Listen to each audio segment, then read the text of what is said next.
Hi students, in this video I will teach you about the factors affecting the extent of a demand.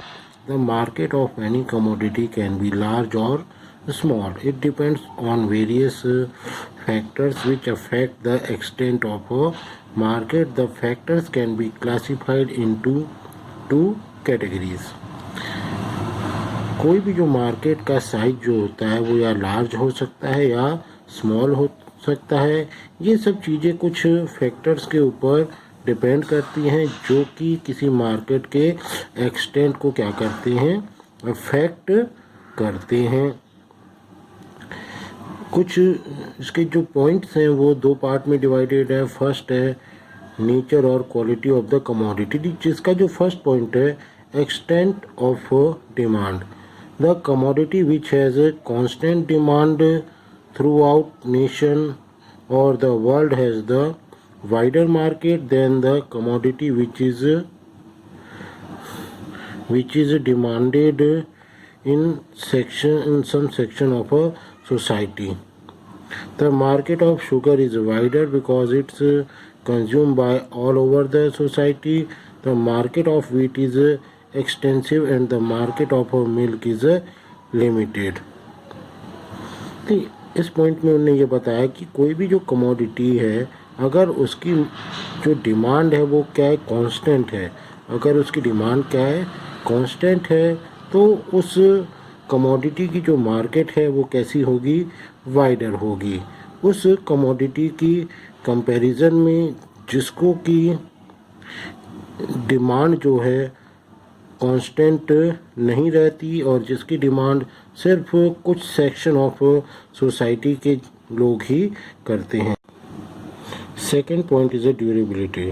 Durable goods have wide market because such goods can be kept in a longer period and can be sent to distant market for sale. On the contrary, the perishable goods which have a short life like raw meat, fish, vegetables do not have very big market because these items lose their value.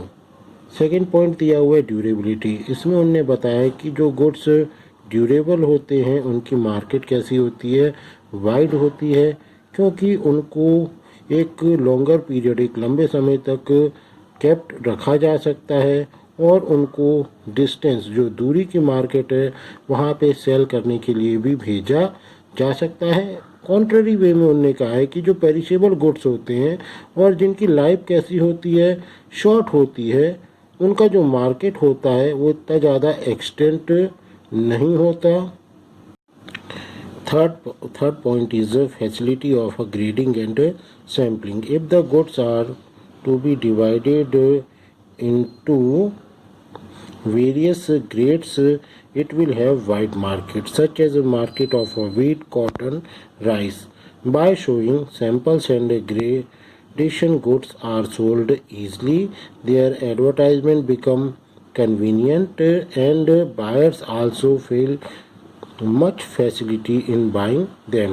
Such goods have a wide market. Third point उन्होंने बताया है facility of grading and sampling. उन्हें अगर किसी goods को अलग अलग grades में डिवाइड किया जा सकता है तो उनकी जो मार्केट होती है वो कैसी होती है, वाइड होती है। जैसे कि market of wheat, cotton and rice. By showing samples and gradation, उन प्रोडक्ट के सैंपल और उनके ग्रेड्स को शो करके, दिखा करके ही उन प्रोडक्ट को आसानी से क्या किया जा सकता है, बेचा जा सकता है। इनकी जो एडवर्टाइजमेंट होती है वो भी कैसी होती है, कन्वीनियंट होती है। Next point is supply of goods. If the supply of goods is highly elastic, that means if it can be increase easily, then it will have its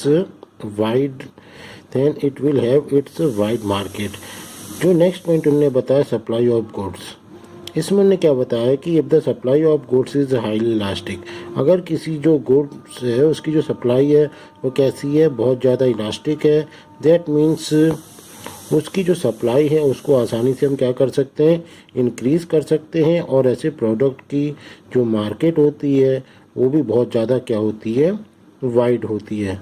next point is popularity. The goods which are popular and famous demand of such product have more and their market is also wide. अगर कोई product ऐसा है जो कि बहुत ज़्यादा popular और famous है तो उसकी डिमांड भी क्या होती है, बहुत ज़्यादा होती है, और उसकी मार्केट भी क्या होती है, वाइड होती है.